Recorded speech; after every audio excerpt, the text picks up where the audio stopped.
أعوذ بالله من الشيطان الرجيم. بسم الله الرحمن الرحيم. بناوي خداي بخشن دو مهربان. ألف لام را تلك آيات الكتاب وقرآن مبين.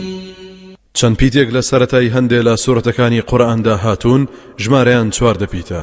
نیوەی کۆی پیتەکانی زمانی عەرەبین بۆ سەلماندنی ئیعجاز و مەزنی و گرنگی قورئان کە لە توانای هیچ کەسدا نییە بۆ پیتانە کتێبێکی ئاوا بێوێنە دابنێت. بەڕادەیەک هەتا ئەگەر هەموو گرۆی ئادەمیزاد و پەری کۆ ببنەوە بۆ ئەو مەبەستە بێگومان ناتوانن. هەروەها چەندەها نهێنی تریشی تێدایە. زاناکان لە هەندێکی دواون، هەندێکی شیان وتویانە هەر خوددا خۆی زانایە بەنهێنی ئەو پیتانە. ئەو ئاەتانەی لەم سوورەتەدا هاتووە چەند ئاەتێکی ئەو قورئانە ڕوون و ئاشکرایەیە. ربما يود الذين كفروا لو كانوا مسلمين. ئەوانەی کە بێ باوەڕبوون لە ئایندەیەکی نزیکدا ئاواتە خواز دەبن کە خۆزگە مسلمان بوونایە، خۆزگە ئیماندار بوونایە. ذرهم يأكلوا ويتمتعوا ويلههم الأمل فسوف يعلمون. ئەی محەممەد، ئەی ئیماندار، جارێوازیان لێ بهێنە با بخۆن و ڕابێرن و هیوا و ئاواتیان سەرگەرم و بێ ئاگایان بکات. سەرنجام خۆیان دەبینەوە چیان بەسەر دێت. وما أهلكنا من قرية إلا ولها كتاب معلوم. هیچ شار و شارۆچکەیەکمان وێران نەکردووە کە لەو کاتەدا نامە و کتێبێکی دیاری کراوی نەبوو بێت. ما تسبق من أمة أجلها وما يستأخرون. هیچ میلەت و گەلێک پێشکاتی دیاری کراوی لەناو بردنی خۆی ناکەوێت و هەرگیز دواش ناکەوێت. وقالوا يا أيها الذي نزل عليه الذكر إنك لمجنون. خدا نەناسان بەگاڵتەوە بە پێغەمبەریان دەوت ئەو کەسەی کە قورئانت دابەزێنراوەتە سەر بێگومان تۆشێتی. لو ما تأتينا بالملائكة إن كنت من الصادقين. ئەوە بۆچی فریشتت بۆ نەهێناین ئەگەر تۆ لە دەستەی ڕاستگۆیانیت تا شایەتی لەسەر ڕاستی تۆ بدەن. ما ننزل الملائكة إلا بالحق وما كانوا إذا منظرين. خدای گەورەش بۆ بەرپەرزانەوەیان دەفەرموێت ئێمە فریشتە دانابەزێنین تەنها بۆ چەسپاندنی حەق و پشتگیری ڕاستی نەبێت. ئەو کاتەش کە دابەزین خدا نەناسان مۆڵەت نادرێن و لەناو دەبرێن. إنا نحن نزلنا الذكر وإنا له لحافظون. بەڕاستی هەر ئێمە قورئانمان دابەزاندووە و بێگومان هەر ئێمەش پارێزگاری دەکەین و نایەڵین دەستی خیانەتکار هیچ جۆرە دەستێکی تێبخات و هەموو هەوڵێک بۆ دەستکاری کردنی نەزۆکە. ولقد أرسلنا من قبلك في شيع الأولين. سوێن بە خوددا، بەڕاستی ئێمە پێغەمبەرانمان پێش تۆ ڕەوانە کردووە بۆ سەرگەل و هۆز و میلەتانی پێشوو. وما يأتيهم من رسول إلا كانوا به يستهزئون. خدا نەناسان هیچ پێغەمبەرێکیان بۆ نەهاتووە کە گاڵتەیان پێ نەکرد بێت. كذلك نسلكه في قلوب المجرمين. ئابەو شێوەیە ئێمە قورئان دەدەین بە گوێ و دڵی تاوان باران و تاوان کاراندا تا بەڵگە بێت لەسەریان. لا يؤمنون به وقد خلت سنة الأولين. لكاتيكدا باوەڕی پێناهێن و هەر لەسەر بەرنامەی پێشینان دەڕۆن. ولو فتحنا عليهم بابا من السماء فظلوا فيه يعرجون. ئەو بێباوەڕانە ئەگەر دەواازەیەکمان لە ئاسمانەوە بۆ بکردنایەتەوە تا پیایدا سەر بکەون و تێپەڕ ببن و نهێنی دروستکراوانی ئێمە ببینن هەر باوەڕ ناهێنن. لقالوا إن إنما سكرت أبصارنا بل نحن قوم مسحورون ئەوە دەیانوت بێگومان چاوبەستمان لێکراوە یاخود ئێمە کەسانێکی جاد و لێکراوین ولقد جعلنا في السماء بروجا وزيناها للناظرين سوێن بە خوددا بەڕاستی ئێمە لە ئاسماندا چەند خوڵگەیەکی گەورەمان بەدیهێناوە بۆ ئەستێرەکان و ڕازاندومانەتەوە بۆ ئەوانەی کە بە وردی تەماشای دەکەن تا گەورەی دەسەڵاتی پەروەردگاریان بۆ دەربکەوێت وحفظناها من كل شيطان رجيم إلا من استرق السمع فأتبعه شهاب مبين هەروەها پاراستومانە لە پیلان و دەستدرێژی هەموو شەیتانێکی ڕەجم کرا و نەفرین لێکراو مەگەر شەیتانێک بەرز ببێتەوە و بە هەواڵێک بزانێت و بیدزێت ئەوسا خێرا پارچە ئاگرێکی ئاشکرای بۆ دەکشێت و تەفر و توونای دەکات والأرض مددناها وألقينا فيها رواسي وأنبتنا فيها من كل شيء موزون زەویشمان ڕاخستووە چیا و چێوەکانمان لەسەرداناوە لە هەموو جۆرە ڕوەک و بەروبوومێکمان تیایدا ڕواندووە بە شێوەیەک ڕێک و پێک و بە ئەندازەی پێویست و دیاری کراو وجعلنا لكم فيها معايش ومن لستم له برازقين لەسەر زەویشدا بژێوی ڕۆژانەمان بۆ ئێوە دابین کردووە هەروەها بۆ ئەوانەشی کە ئێوە ناتوانن ڕۆزیان بۆ دابین بکەن وإن من شيء إلا عندنا خزائنه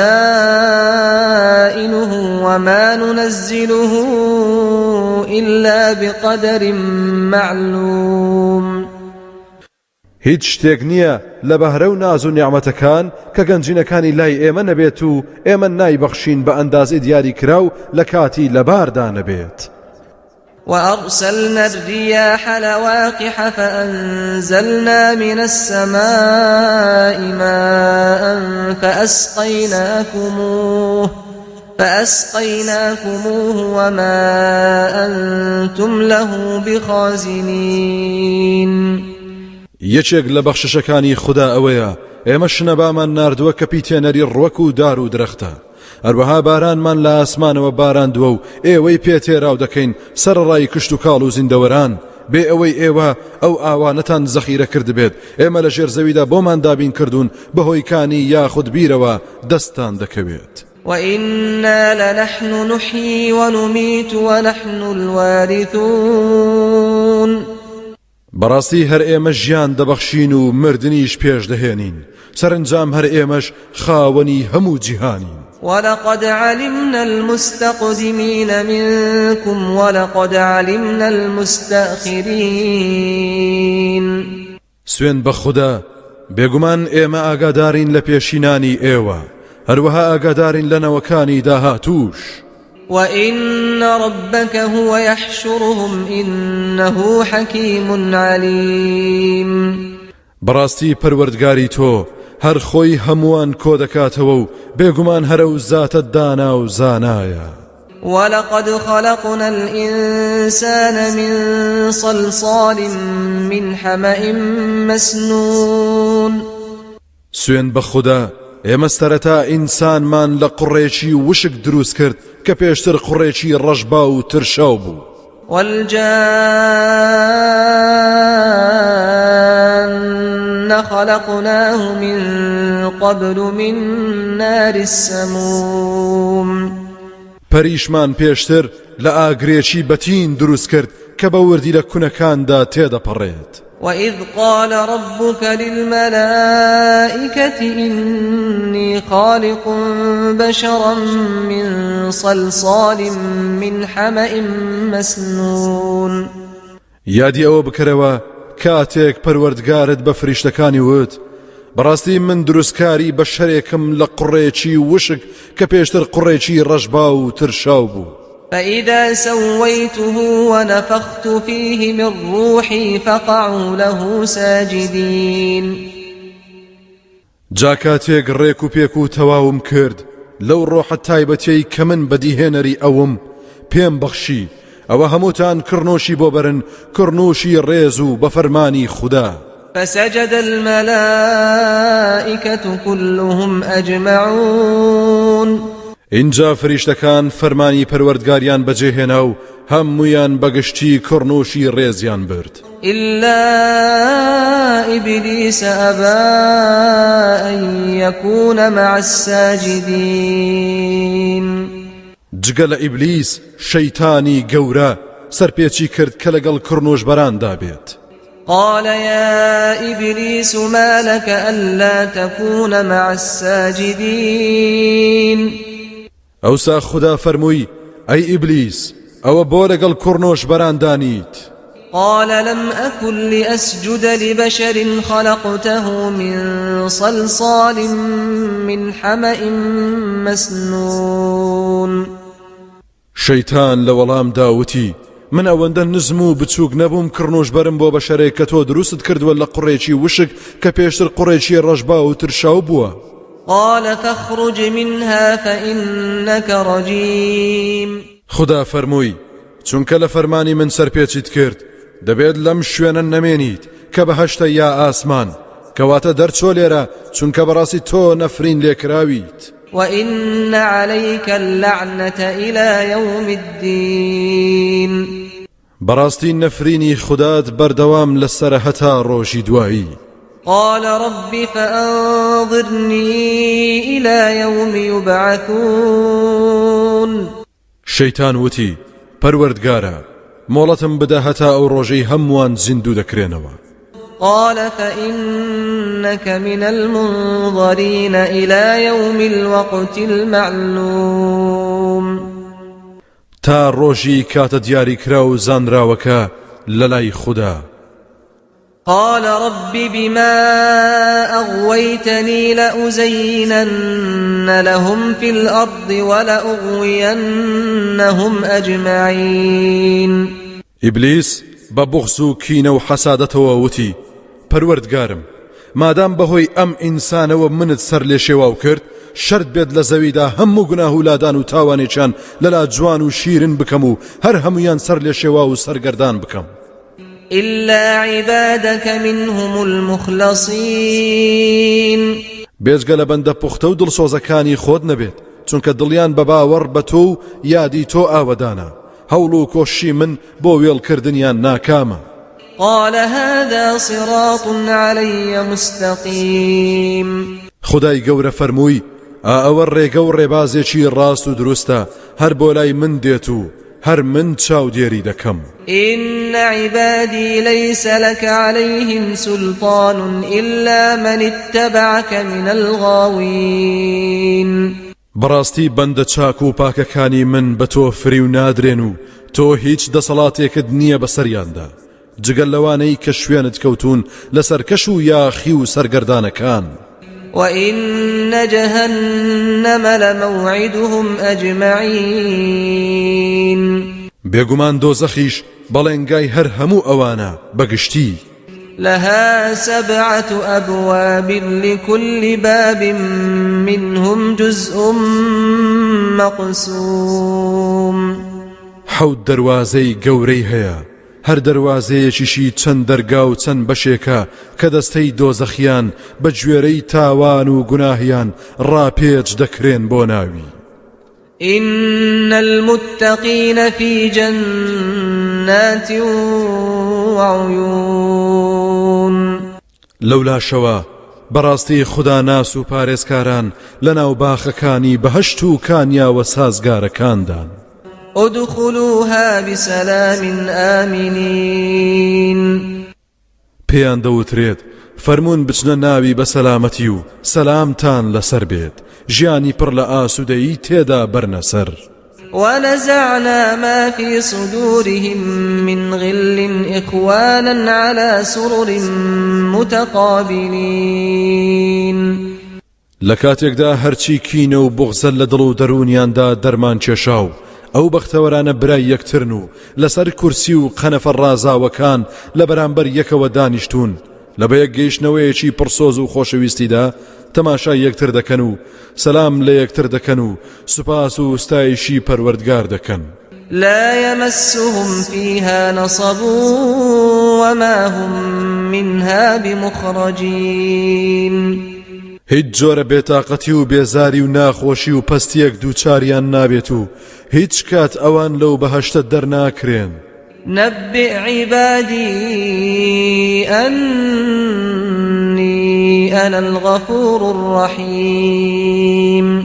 ئەی پێغەمبەر هەواڵ بدە بە بەندەکانم کە هەر من بەڕاستی لێبوردەی میهرەبانم بۆ باوەڕداران. وأن عذابي هو العذاب الأليم. بێگومان هەر سزا و تۆڵەی منیش سزا و ئازارێکی زۆر بە ئێشە ئامادەم کردووە بۆ بێباوەڕ و سەرکەش و یاخیەکان. ونبئهم عن ضيف إبراهيم إذ دخلوا عليه فقالوا سلاما قال إنا منكم وجلون. هەروەها هەواڵیان بدەرێ دەربارەی میوانەکانی ئیبراهیم کاتێک کتوپڕ خۆیان کرد بە ماڵدا و وتیان سڵاو. ئیبراهیم دوای وەڵامدانەوەی سڵاوەکەیان وتی ئێوە چێن؟ بەڕاستی ئێمە لێتان دەترسی. قالوا لا توجل إنا نبشرك بغلام عليم. فریشتەکان وتیان مەترسە ئێمە لەلایەن خوداوە ڕەوانە کراوین و بێگومان ئێمە مژدەی لەدایک بوونی کوڕێکی زۆر زانات پێدەدەین. قال أبشرتموني على أن مسني الكبر فبم تبشرون. ئیبراهیم وتی ئایا مژدەم دەدەنێ لە کاتێکدا کە ئاوا پیری یەخەی پێگرتووم؟ جا بەچی مژدەی دەدەنێ؟ قالوا بشرناك بالحق فلا تكن من القانطين. فریشتەکان وتیان بەڕاستی مژدە دەدەینێ کەواتە نەکەید لەو کەسانە بیت کە نائومێدن لە بەخششەکانی خوددا. قال ومن يقنط من رحمة ربه إلا الضالون.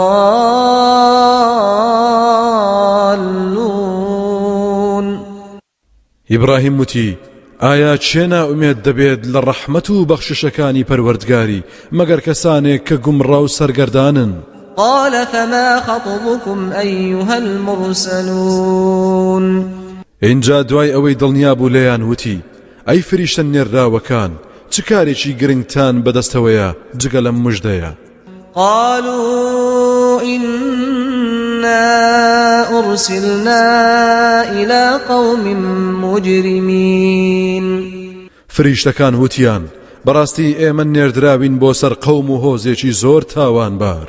إلا آل لوط إنا لمنجوهم أجمعين. بەڵام خانەوادەی لووت هەموویان ڕزگار دەکەین. إلا امرأته قدرنا إنها لمن الغابرين. جگە لە هاوسەرەکەی بەڕاستی بڕیارمان داوە ئەویش لە ڕیزی تیاچوەکاندا بمێنێتەوە چونکە بێ باوەڕە. فلما جاء آل لوط المرسلون قال إنكم قوم منكرون. اینجا دوای ئەوەی ئیبراهیمیان بەجێهێشت فریشتەکان بەرەو شارەکەی لووت ڕۆیشتن. کاتێک ئەو فرستادانە هاتنە ناو خانەوادەی لووت پێی وتن داوای لێبوردن دەکەین جەنابتان چێن؟ بەڕاستی ئێوە کەسانێکی نەناسراون. قالوا بل جئناك بما كانوا فيه يمترون وأتيناك بالحق وإنا لصادقون. دوای ئەوەی فریشتەکان خۆیان پێناساند وتیان دڵت هیچ نەکات بەڵکو ئێمە هاتوین بۆ لای تۆ بۆ ئەوەی ئەو هەڕەشانەی تۆ دەتکرد و ئەو بێڕەوشتانە گومانیان لێ دەکرد بیهێنینە دی. ئەمڕۆ ئیتر بۆ بەرپاکردنی ئەو ڕاستیە هاتوین و بێگومان ڕاستیش دەڵێین. فأسر بأهلك بقطع من الليل واتبع أدبارهم ولا يلتفت منكم أحد وامضوا حيث تؤمرون. بەشێکی شەو بمێنێت خۆت و خانەوادەت دەرچن و تۆ دوایان بکەوە با هیچ کامتان ئاوڕ نەداتەوە بڕۆن بەرەو ئەو شوێنەی کە فەرمانتان پێدەدرێت.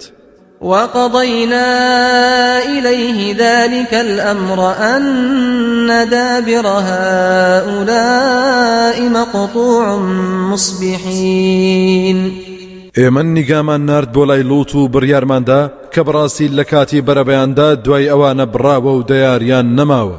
وجاء أهل المدينة يستبشرون ئەوسا خەڵکی ناپوخت و بێڕەوشتی ئەو شارە زانیان بە میوانە بەڕێزەکان هاتن بە گرمە و گاڵەوە و مژدەی ناپوختیان بە یەکتری دەدا. قال إن هؤلاء ضيفي فلا تفضحون لوت وتی بەڕاستی ئەوانە میوانی من و حەیای من مەبەن، شەرمەزارم مەکەن و ئابڕۆم مەبەن. واتقوا الله ولا تخزون لخدا بترسن و ڕیسوان مەکەن لە شەڕواڵ پیسی کۆڵ بدەن. قالوا أولم ننهك عن العالمين شەڕواڵ پیس و ناپوختەکان وتیان ئایا ڕێگری ئەوەمان لێ نەکردیت کە حەقی کەسد نەبێت و بەرگری لە کەس نەکەیت؟ قال هؤلاء بناتي إن كنتم فاعلين لوت وتی ئەوانە ئافرەتانی شار هەموو وەک کچی منن، ئەگەر دەتانەوێت ئەوانەتان لێمارە دەکەم تا ئارەزوی خۆتان لە ڕێگەی دروستی خۆیەوە ئەنجام بدەن ئەگەر ئامادەن. لعمرك إنهم لفي سكرتهم يعمهون ئەی محەممەد سوێن بە گیانی تۆ ئەوانە لە سەرخۆشی خۆیاندا بۆ گوناه لە سەرگەردانیدا دەتڵێنەوە. فأخذتهم الصيحة مشرقين جا هەر لە بەرەبەیاندا دەنگە سامناکە کەو بوومە لەرزەیەکی یەخەی پێگرتن. فجعلنا عاليها سافلها وأمطرنا عليهم حجارة من سجيل اینجا شارەکەمان ژێرە و ژوور کرد و بە سەنگڵ بەردبارانمان کردن. إن في ذلك لآيات للمتوسمين وإنها لبسبيل مقيم بێگومان ئالە و بەسەر هاتەدا بەڵگە و نیشانەی زۆر هەیە بۆ کەسانێک کە پند و ئامۆژگاری وەرگرن. بێگومان ئەو شارە وێرانە دەکەوێتە سەر ڕێیەکی بەردەوامی کاروانچیانەوە، نیشانەی خەشم و قینی خوددایە لە بێڕەوشتان تا خەڵکی تێفکردن. إن في ذلك لآية للمؤمنين وإن كان أصحاب الأيكة لظالمين. بەڕاستی لەو بەسەر هاتەدا بەڵگە و نیشانەیەکی ڕوون و ئاشکرا دەردەکەوێت بۆ ئیمانداران کە هێز و دەسەڵاتی پەروەردگاریان بێسنوورە و لە کاتی لەباردا دەیخاتە کار و شار و دێهاتی خوددانە ناسان و بێڕەوشتان کاول دەکات. دانیشتوانی باخچە و باخ و باخاتەکانیش وەکو قەومی لووت ستەمکار بوون. فانتقمنا منهم وإنهما لبإمام مبين. ئێمە تۆڵەمان لەوانیش سند هەردوو شوێنەوارەکە بە ئاشکرا دیارن چیمان بەسەرهێناون. ولقد كذب أصحاب الحجر المرسلين. سوێن بە خوددا دانیشتوانی حجریش بڕوایان بە بەرنامەی پێغەمبەران نەکرد. حجر شوێنێکە لە لێوان تەبوک و مەدینەدا قەومی ثەمود تێیدا ژیا. وآتيناهم آياتنا فكانوا عنها معرضين. ئێمە نیشانە و بەڵگەکانی خۆمانمان پێبەخشین کەچی ئەوان گوێیان پێنەدا و پشتیان تێکرد. وكانوا ينحتون من الجبال بيوتا آمنين. ئەوانە لە چیاکاندا خان و بەرەیان دەتاشی و بە ئاسوودەییەوە ژیانیان تێدا دەبردەسەر. فأخذتهم الصيحة مصبحين. اینجا ئەوانیش دەنگێکی سامناک و بوومە لەرزەیەکی سەخت یەخەی پێگرتن لە بەرەبەیاندا. فما أغنى عنهم ما كانوا يكسبون. ئەو کار و کردەوەی کە دەیان کرد فریایان نەکەوت و لە تۆڵەی خودایی نەیپاراستن. وما خلقنا السماوات والأرض وما بينهما إلا بالحق وإن الساعة لآتية فاصفح الصفح الجميل. ئێمە ئاسمانەکان و زەوی و هەرچی لە نێوانیاندایە دروستمان نەکردووە بۆ مەبەستی چەسپاندنی حەق و ڕاستی نەبێت. هیچ شتێک لە دروستکراوان بێمەبەست نییە، هیچ شتێک بێ ئامانج نییە. بەڕاستی ڕۆژی قیامەتیش بەڕێوەیە و هەردێت. تۆ ئەی پێغەمبەر، ئەی ئیماندار، بە شێوازێکی جوان چاوپۆشی بکە و لێبوردەبە لە ڕەفتاری نادروستی نەفامان. إن ربك هو الخلاق العليم. بەڕاستی پەروەردگاری تۆ هەر خۆی بەدیهێنەرێکی شارەزا و زانا و لێزانە. ولقد آتيناك 7 من المثاني والقرآن العظيم. سوێن بێت ئەی پێغەمبەر، ئێمە 7 ئاەتمان پێداویت کە بریتە لە سوورەتی فاتحە، هەروەها قورئانی گەورە و مەزنیشمان پێبەخشیویت. لا تمدن عينيك إلى ما متعنا به أزواجا منهم ولا تحزن عليهم واخفض جناحك للمؤمنين. جاتۆ نەکەی چاوەکانت ببڕیتە و کەسانەی کە لە هەندێک ناز و نیعمەتی دنیا بەهرەوەرمان کردوون خەفەت مەخۆ لێیان کاتێک دەبینیت شوێنی حەق ناکەون. باڵی بەزەیی نەوی بکە بۆ ئیمانداران واتە خۆشت بوێن و بەسۆز بە بۆیان. وقل إني أنا النذير المبين.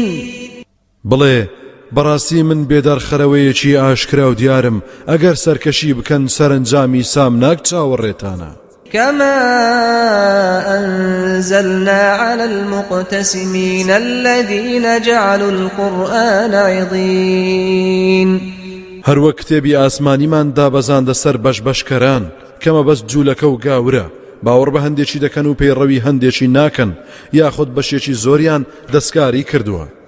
ئەوانەی ڕایان دەربارەی قورئان جۆرە و جۆرە، بە هەندێکی باوەڕیان هەیە و هەندێکی ناچێتە مێشتیانەوە، یاخود هەندێکی پەیڕەوی دەکەن و هەندێکی پەیڕەوی ناکەن. فوربك لنسألنهم أجمعين. سوێن بە پەروەردگارت، پرسیار لە هەمویان دەکەین بەگشتی لە بیر و باوەڕی هەمویان دەکۆڵینەوە. عما كانوا يعملون. لەو کار و کردەوانەی کە دەیان کرد. فاصدع بما تؤمر وأعرض عن المشركين. هەر فەرمانێکت پێدراوە ئەی محەممەد، بەڕێک و پێچی ئەنجامی بدە و گوێمەدا بە بوختان و ڕەفتاری مشریک و هاوڵگەران. إنا كفيناك المستهزئين. ئێمە تۆ دەپارێزین لە شەڕ و پیلانی گاڵتەچی و گاڵتە جاران. الذين يجعلون مع الله إلها آخر فسوف يعلمون. ئەوانەی لەگەڵ خودای گەورەدا خودایەکی تر بڕیار دەدەن، جا لە ئایندەدا هەموو ڕاستیەکیان بۆ ڕوون دەبێتەوە و دەیزانن. ولقد نعلم أنك يضيق صدرك بما يقولون. سوێن بە خوددا، ئێمە چاک دەزانین کە بەڕاستی دڵی تۆ تەنگ دەبێت بەو گفتارە نابەجێیەی کە خوددا نەناسان دەیڵێن. فسبح بحمد ربك وكن من الساجدين.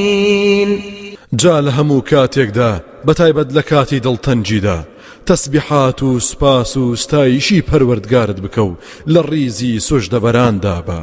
واعبد ربك حتى يأتيك اليقين. بەردەوامیش پەروەردگارت بپەرستە هەتا مردن یەخەت پێدەگرێت، ئەو کاتە ئیتر بە یەکجاری ڕزگارت دەبێت لە هەموو ناخۆشیەکان.